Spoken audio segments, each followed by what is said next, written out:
Mesdames et messieurs, ici Chage et on se retrouve aujourd'hui pour un petit point news qui était vraiment pas prévu et qui est assez triste puisque c'est pour vous parler de la mort de Kentaro Miura.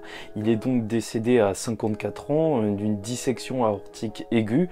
Franchement, je vais pas vous mentir, je sais pas ce que ça veut dire, mais voilà, le fait est que c'est un pilier en tant que mangaka. Il a créé Berserk et Berserk c'est unanimement reconnu comme en termes de dark fantasy ce qui se fait de mieux dans le monde japonais. Bien sûr, déjà je tiens à dire qu'en tant qu'être humain, parce que je vais même pas vous parler en tant que fan de manga, tout d'abord, je suis peiné dans le sens où c'est quelqu'un quand même qui avait 54 ans.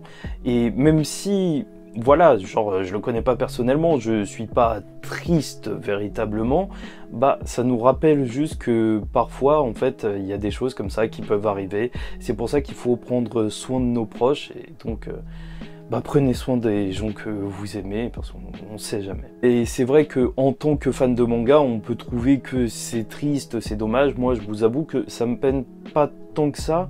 En vrai, Berserk, c'est une œuvre qui, certes, n'est pas terminée, mais qui a vraiment forgé le genre de la dark fantasy. Et même Black Clover, je vous rappelle que Black Clover s'est inspiré de Berserk. De base, Tabata, il voulait créer un Berserk version shonen.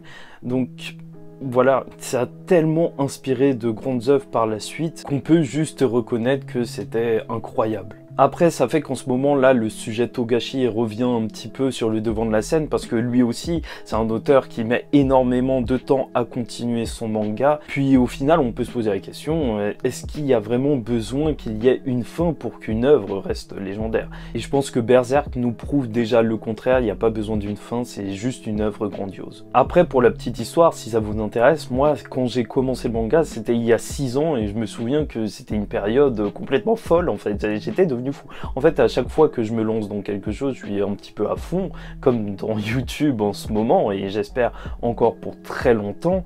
Et Berserk, quand j'ai commencé à lire ça, je vous assure que je dormais plus et tout, je lisais tout le temps. Dites-vous que j'étais en vacances et que j'avais une pochette pour emmener mon téléphone dans la piscine.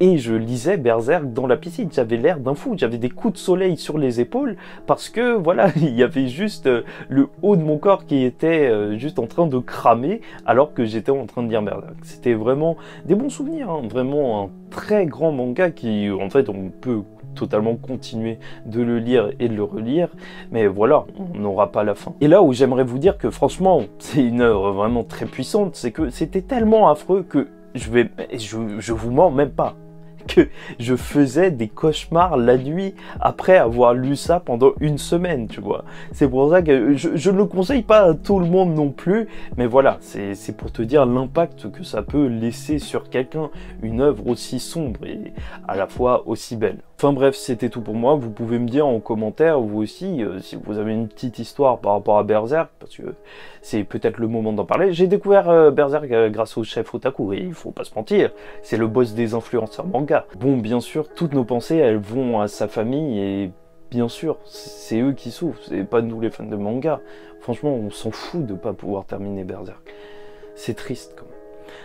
Enfin bref, c'est la vie, vraiment prenez soin de vos proches. Bien évidemment, cette vidéo elle est pas monétisée parce que ce serait n'importe quoi de monétiser une vidéo sur la mort de quelqu'un, profitez de ça. Et si un jour je fais ça, n'hésitez pas à m'insulter en commentaire et même brûler ma maison. Enfin non, ne faites absolument pas ça.